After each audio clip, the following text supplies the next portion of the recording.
അല്ല, അതിനകത്ത് വളരെ സ്മൂത്തായിട്ടുള്ള കാര്യങ്ങളായിരിക്കും ഉണ്ടാകാൻ വേണ്ടി പോകുന്നത്.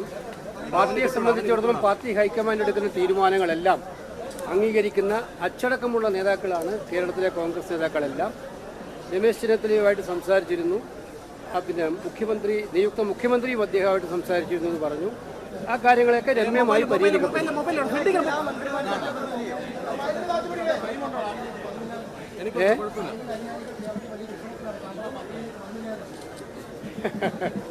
ഞാൻ ഇന്നലെ ഇതെല്ലാം പറഞ്ഞെന്നില്ലേ നിങ്ങളോട്?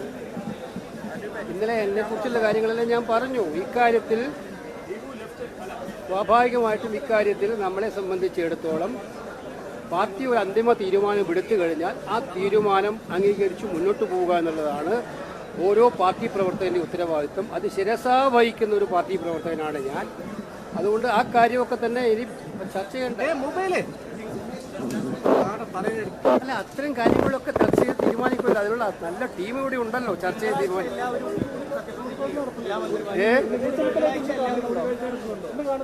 ഇല്ലില്ല, ഞാൻ ഇതുമായി ബന്ധപ്പെട്ട് ആരെയൊക്കെ കാണണമെന്നൊന്നും തീരുമാനിച്ചിട്ടില്ല. അതൊക്കെ പിന്നെ വൈകിട്ട് അത്രയും കാര്യങ്ങൾ നിയുക്ത മുഖ്യമന്ത്രിയും KPC പ്രസിഡന്റ് ഇവിടെ ഉണ്ട്. അവരുടെ ആളുകളൊക്കെ തീരുമാനിക്കും. ഹൈക്കമാൻഡിന്റെ ഭാഗത്ത് എന്തെങ്കിലും കാര്യങ്ങളുണ്ടെങ്കിൽ അന്നേരം അത്തരം കാര്യങ്ങൾ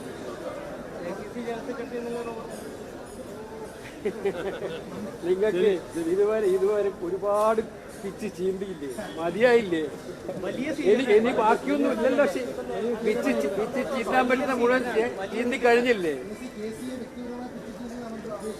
അല്ല, അതാ ഞാൻ പറഞ്ഞത്. ഇനിയെങ്കിലും ഇവിടെ ഒരു ഗവൺമെന്റ് വന്നു, നല്ലൊരു ഗവൺമെന്റ്, ജനങ്ങൾക്കാണെങ്കിൽ നല്ല പ്രതീക്ഷ. ആ പ്രതീക്ഷകൾക്കനുസരിച്ച് ഗവൺമെന്റിന് പോകാൻ അവസരം കൊടുക്കുക, മറ്റ് വിവാദങ്ങളിലേക്ക് തൽക്കാലം പോകാതിരിക്കുക. ഞാൻ ഇന്നലെയൊക്കെ വീണ്ടും കണ്ടുകൊണ്ടിരിക്കുകയാണ് KC പക്ഷം. ഇവിടെ അങ്ങനത്തെ പക്ഷമൊന്നും വേണ്ട. നല്ല മന്ത്രിമാരുണ്ടാകും. കേപ്പബിളായിട്ടുള്ള കോൺഗ്രസിന്റെ ഏറ്റവും കേപ്പബിളായിട്ടുള്ള MLA-മാരാണ് ജയിച്ചു വന്നിരിക്കുന്നത്. അതൊന്നും കേപ്പബിലിറ്റി നോക്കി, അർഹത നോക്കി, മാനദണ്ഡങ്ങൾ നോക്കി നല്ല മന്ത്രിമാരുണ്ടാകും. അവർ കേരളത്തിലെ ജനങ്ങളുടെ പ്രതീക്ഷകൾക്കനുസരിച്ച് മുന്നോട്ട് പോകും.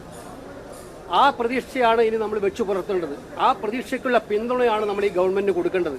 അതിൽ ഞങ്ങളെല്ലാം പ്രതിജ്ഞാബദ്ധമാണ്. അതിനിടയിലാണ് ഞാൻ പറയുന്നത്, ഇത്തരം ചർച്ചകൾ ചീന്താനുള്ളിടത്ത ചീന്തി എടുത്തില്ലേ? ഇനിയും വേണോ? അല്ല, അങ്ങനെയല്ല. നിങ്ങൾക്ക് അങ്ങനെ തോന്നുന്നതാണ്. KPC president KC പക്ഷമാണോ?